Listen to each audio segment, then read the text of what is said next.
निगरां हुकूमत क्या होती है, ये कैसे बनती है और इसका काम क्या होता है, आइए देखते हैं। पाकिस्तान में निगरां हुकूमत का क़याम आइन के शिक 2024 के तहत अमल में आती है, जिसके तहत असेंबली तहलील हो जाए तो सदर मुमलिकत वज़ीर आज़म और कौमी असेंबली में क़ायद हज़्ब इख्तिलाफ की मुशावरत से निगरां वज़ीर आज़म तैनात करेंगे। और अगर क़ायद हज़्ब इख्तिलाफ और वज़ीर आज़म किसी नाम पर मुत्तफ़िक न हो सके तो ये मामला एक पार्लिमानी कमेटी के पास जाएगा जो 8 अरकान पर मुश्तमिल होगी। अगर कौमी असेंबली तहलील हो चुकी हो तो फिर माहिरीन के मुताबिक आइन में इस बात की गुंजाइश है कि ये कमेटी कौमी असेंबली के अरकान और सेनेट के अरकान पर भी मुश्तमिल हो सकती है, जिसमें अपोजिशन से 4 और हुकूमत से 4 अरकान की शमूलियत जरूरी होती है और तहलील हो चुकी असेंबली के स्पीकर ही इस कमेटी का क़याम अमल में लाएंगे।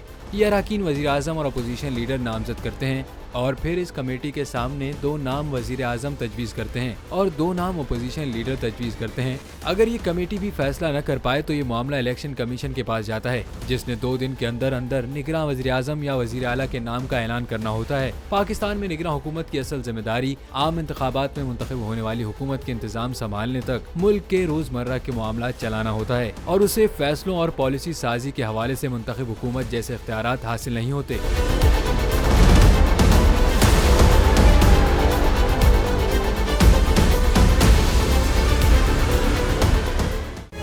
तारीख का अमीन।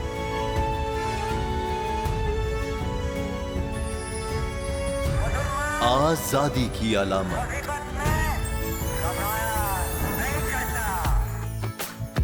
हुस्न का आईनादार।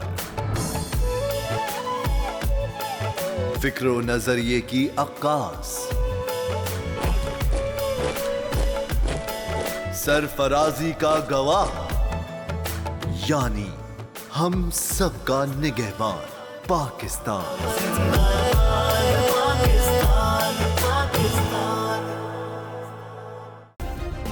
सब्सक्राइब करें और बेल दबाएं ताकि कोई खबर रह न जाए।